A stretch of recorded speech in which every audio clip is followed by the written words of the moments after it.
Welcome to the Paulding County Football Preview. I'm joined right now by the head coach of the Paulding County Patriots, Coach Scott Hamilton. Coach Hamilton's entering his second year at Paulding County High School. He's also served as head coach at Mount Zion of Carrollton, Mount Zion of Carroll and Woodland High School. Coach, tell us a little bit about yourself and a little about your career. This is my 21st year of coaching. I've sort of been on the Stay and See Georgia tour up until recently. When I first started coaching, my goal was to be a head coach and wanted to find that job and win games and all those things. And I went through a stage where everything went right. I went to several schools. Temple High School made the playoff, which was abnormal. Got the head coaching job at Mount Zion and went 1-9, 4-7, 6-6. And people have been around Mount Zion football. That's probably my apex of my coaching career at the moment, because winning a playoff game at Mount Zion was a big deal. Took the opposite job at Carrollton. Played youth Carsville several times, and that's one of the premier programs. And there were 3 years, and we went 30-8. And felt pretty good about things. Took the head coaching job at Woodland, and sort of had a life-changing moment there for a while. And sort of took a step back and realized that that coaching's important, but there's a lot more things important out there besides football. Right. And I got the opportunity to do this again. I really have started to do things. I want to do things the correct way all the time. And I decided one of my big things is people are more important than things. And so we're running a player-driven program first. We're going to not only trying to produce good football players, but better people. Okay. And that's part of it. Right. Well, Coach, tell us a little bit. We're going to talk scheme now. Tell us a little bit offensively, defensively. What are the things that you're basing out of? What are the things we're going to see from the Patriots? We're wing tee based on offense. We've got a really big physical offensive line this year. We've averaged about 255 across the front, and then Thomas Steele will be our fullback. He's about 217 pounds, and obviously you're going to see a lot of that. Our quarterback's getting proficient in running the options. It's no secret. We're going to see after game one, we're going to run the option. Then we'll be a power downhill run team. You want to tell the people a little bit about what type of option you're going to run out of the wing tee? Well, I'm a Tech fan, but obviously when you visit Georgia Tech, we're in the triple on the midline. The midline being the double option, fullback quarterback exchange, and then run the true be inside veer out of the triple. And what we're looking for though is to make the defense spread the field still, because if they're packed by the box, and also when pitching out the perimeter, they're having to run chase that guy. Right. And we've got speed at both wings. Terry Turner and Justin Naylor. Okay. Defensively, what do you base on it? Once again, they'll play into our strengths. We went from a 3-5, and evaluating our talent, we have a lot more linemen on the field right now than we do other guys. So we're going to be an 8-man front. We got four really. The defensive line is probably the strength of our team right now. We got 4 guys we would think can really play. 3 seniors: Julio Cortez, Matt McGardo, and Mitchell Bryce, and then Brandon Ballard, a sophomore. So we're really proud of that group. They're now really with those 4 linemen, are we penetrating? Tell us. We do a little bit of both. We've gotten to the point where we sort of can read and react, and we feel like we can whip people up front. Pretty good with their hands? Yes, they're all good hand players. Good. Coach, tell us a little bit about the returning starters. Who are some key guys that are coming back? We got Chris Bird, a wideout. He's probably our number one returner. Who was West Metro Super 7. Yes. We expect we just think it'd be balls thrown to him as we would like to last year. I think this year we'll give him the ball some more. But he's also a devastating blocker out on the edge. People realize he will about kill you out on the edge. But then he also plays a lot of free for us. He's a very good skilled kid. But we have 10 linemen that started a varsity football game. They're all coming back. Mitchell Bryce, a 3-year starter. Matt McGardy's a 2-year starter. We have a couple kids that didn't play last year that come back out. So I sort of count those guys as returners. Right. They got a whole year out, and so they're coming back. So we've got a lot of kids that played a lot of experience that we're really excited about those guys. Well, who are some of the newcomers that maybe people are going to be a little surprised when they hear their name announced this year? I'll give you one nobody's probably heard of is Zach Phelps. Played soccer goal. He come out and won the kick, and he's a tremendous punter. He has a chance to play collegiately at that. But he's also 6'3", and he's a very good tight end. He's 6'3", about 215. So he can play some tight end as well. Yes, and we have 2 tights. So we also have a KJ Hudson, who's about 6'2", 220. So we can line up 2 tights with all those other linemen and count people out. For us to, at the end of the year, to say Paulding County Patriots had a successful season, what are some of the keys? I think it looks like it's going to be like the 2001 season when they went to the Dome. It's going to be, we're going to have to run the football, play good defense, run 17-14, and make people physically go, would you please quit giving those guys the ball as we wait on people a little bit. I think that's not, it goes along with that. We can't turn the ball over and give people a short field. Our kicking game is much improved. Volunteer kicking coach Brian Bowles just came out and made us much better instantly because he knows a lot more about kicking than I ever thought about knowing. So our kicking game is better. And we have two or three legitimate kickers on our team. Season goals. You know, and we don't have to say win total. Just what are the things you want to see the Patriots do? You know, obviously we want to progress. And we talk about the kids all the time. You know, we want to talk about the fact that we want to expect to win, and when it comes around, we want to win more. We've lost, and we really like to be in the playoffs because the season ending. You know, that's what I tell the kids: hard work equals success. You keep knocking on it, it's going to fall down. That leads us into the next one is the region outlook. It's a little bit different of a region. We lost a couple of Cobb teams. We did have some new teams coming in with Alatoona, with Woodland and Rome. How do you see this region playing out? You know, I think, obviously I think East is the front runner. I mean, I think they're a quality football team. You know, Alatoona's unknown, even though they did go to quarters last year and played Burke close. They graduated 32 seniors and a 2,000-yard rusher. Moved up to classification. We both coached in AAA, and understand there's a difference in the two. Now to Carrollton, we could play noon in one game, but we couldn't play that streak.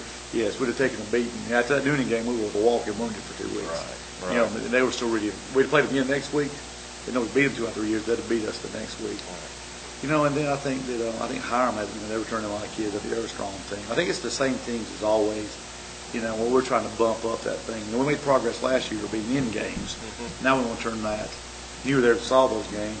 We want to turn that 13-7, 13-13 game at halftime to in our favor instead of losing those games. Right. Well, Coach, tell me a little bit about some of your seniors and who the seniors are that have possibilities of playing collegiate football. And it doesn't necessarily have to be Division I, but who are the kids that can play Saturdays? We got a couple kids. One of them's here, Matt McGarvey has a chance. He's got a 3.8 GPA. That starts it right there. Him and Mitchell Bryce are, I think, 15th and 16th in their class. Like I asked him, very intelligent kids, and that opens up the possibilities for get kids to play. Right. You know, so and they're both Matt's 5'10", 250, very athletic. Mitchell's 6'3", about 220. So both those guys have a chance to play. Well, a lot of people don't realize, too, that when those college recruiters come in, they don't come see you first. They generally stop by the counseling office and check on grades and eligibility. The first question the recruiter asked me, what's his grades like? Then they want to know, well, what is he qualified? Well, how tall is he? And then we go down the list from there. And then we have we have actually several guys. I think Zach Phelps, the punter, has a chance to play at some positions. He's going to be a dark, sort of that dark horse nobody knows about. But I mean, he's going to average 45 yards a punt this year. He's got a shot. He's got 3.1. I think that J.J. Jones, Janelle Jones, has a shot. He's about 6 foot, 327 pounds. He's got to get his GPA up a little bit, but he's got a chance to play. Chris Bird, the Super Senior kid, has a chance to play collegiately too. I don't know if it's defense or offense. Obviously we got to get him the ball for him to be seen. So we got a couple of kids that have an opportunity. And that's what I tell the kids. Last year we had a few kids sign, and that's going to allow us to get more colleges on campus to get a few more kids to sign the next year. Well, Coach, we appreciate you taking the time to speak with us. We're going to follow up with you in just a little bit. I'm going to take, after this commercial break, we're going to speak to some of your players. And I'm going to come back and let you talk a little bit about your booster club and some of the things that the Patriots are doing outside of football. Thank you. Welcome back to the Paulding County Football Preview. I'm joined now by 3 of the Paulding County Patriots. Guys, if you would, take a second to tell us your name, your position, and your parents' name. I'm Matt McGardo. I play DN, and my parents' name are Matt McGardo and Lisa McGardo. I'm Thomas Seal. I play fullback, and my parents' name is Stewart. Brandon Ballard, play nose guard. Chandler and Ron Ballard, my parents.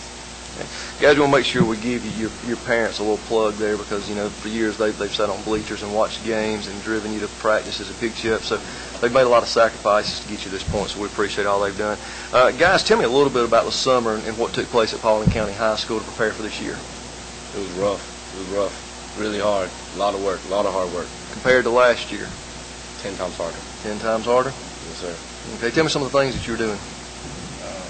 Pushing sleds, all the go up. We put in work. We're flipping tires again? Flipping yes, big old tires. Hitting sledgehammers. I told him we put our heart out this year. So how many guys would you say saw increases in strength gains across the board? Every single one. Everybody. How many we got over the 1,000-pound club? I think we got about 5 or 6 right now. Well, we got a lot of people in the 900 club. Okay. So successful summer. Oh, yes, good preparation. Yeah. Tell us a little bit about how that translates to physical play. Who are some of the more physical players on the team? I'd say our D-line probably. If we go D-line, me and Brandon over here, and Thomas not afraid to hit somebody neither. It's a lot of people out there. I think that's how we're gonna beat teams this year. Now, Thomas, are you focusing offensively or defensively? Or are you playing a little bit of both? I'm playing just offense right now, strictly offense. Think they'll see you in at linebacker? At linebacker, maybe. Maybe. All right. Well, guys, tell me, what do you think the keys are for a successful season for the Patriots? Wins to me. We gotta win. What are the things we're going to do to win? What's it going to take? Be physical? Consistency, staying consistent at all times. Practice. Hard practices. So the coach got you ready to play 4 quarters plus? Yes. That's how we're going to beat teams. They ain't going to be ready for the fourth quarter. Defense, offense, we get at least 55 to some reps of practice. And it's intense. Very. So would we say that we're going to see a different Paulding County Patriots this year? Promise that. New region, obviously playing the same county teams, but we got some new teams. But what do you don't have to tell me a number, but what do you think a successful season will be for the Patriots? Playoffs. Playoffs? Don't? Playoffs. I want a ring. You know, if you don't set that goal, you can't achieve something if you don't believe. You know, if you want to achieve it, you got to believe it. So, it sounds like you're setting high goals. We wish you the best of luck. We appreciate you taking the time to come out and speak with us tonight. And we'll be right back with Coach Scott Hamilton after this.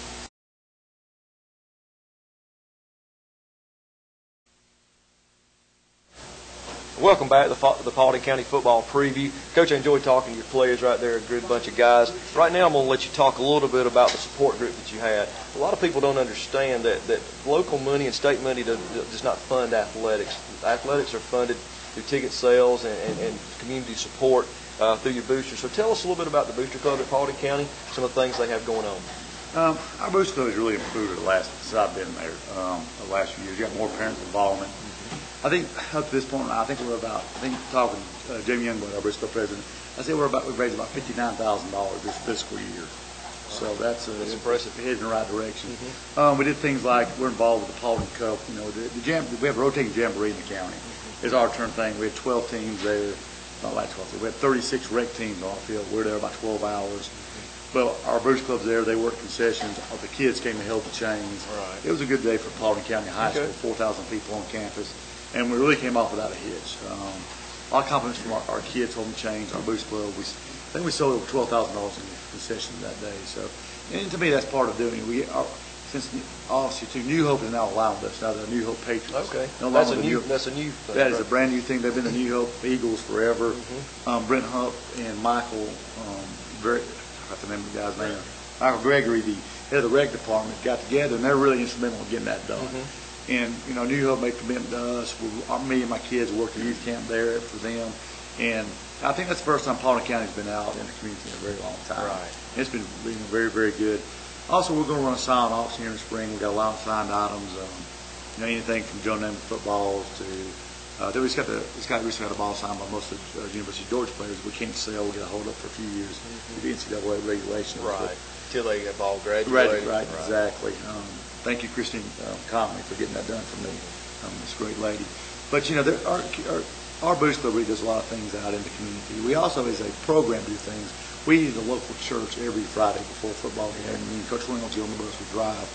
The kids like it, obviously, because they eat better, but they also get a chance to hear some messages from people. Because, once again, we want to expose kids to more than just football, so when they get through, that they have, carrying out a little more in their pocket than just how to play football. That's tremendous community support right there if you've got that going on every Friday. Yeah, we have 11 sponsored pregame meals from our community. Okay. I think the first round of the playoffs, eh? No, Chicken Roll sponsored us in pregame. We'll go 12. We'll have 12. Okay. We've got about 14 churches that committed that we need them. Well, that's great. Coach, before we wrap this up, give you one more chance. Tell me a little bit more about the silent auction, the date, the time, and how that's going to take place. We've got about doing lots, about 100 lots of different various items for our silent auction. It's going to be October 20th. We're going to run it during our middle school football game. We'll start about 10 in the morning to about 2 in the afternoon. But we've got everything from, we've got will and estate planning. We we'll have some like Botox injections from a local. So besides sports memorabilia, it's also community donations as so well. What we look for when we serve the community, look, we want to try to get services from businesses, and that way they get somebody in the door. It doesn't cost them as much. Maybe they get a future customer. We get the money. The person gets a good deal. Everybody seems to be a winner at that time. Where will you set it up? We're going to set up in the old gym. You know, I've been involved with several. Obviously, the Carrollton is the juggernaut of high school auctions. But talking to them and talking to actually Bill Bailey, who was at Mount Zion, a very poor community, we modeled it more after what he had done with the businesses. We've got oil changes, tire rotations, pest control, things that you're going to want to buy anyway. Right. And you show up, you're going to get it probably for 50 cents on the dollar, maybe. Lots of items, things, tans, haircuts. Sports Cuts gave us 80 haircuts. Okay. We have a parents' night out, dinner at a local restaurant, movie tickets, and a hotel. All right. Well, Coach, we appreciate you taking the time to come out and speak to us. Good luck to the Patriots this year. We wish you the best of luck, hope for a successful season, and thank you for taking the time to come out and talk to us. Thank you.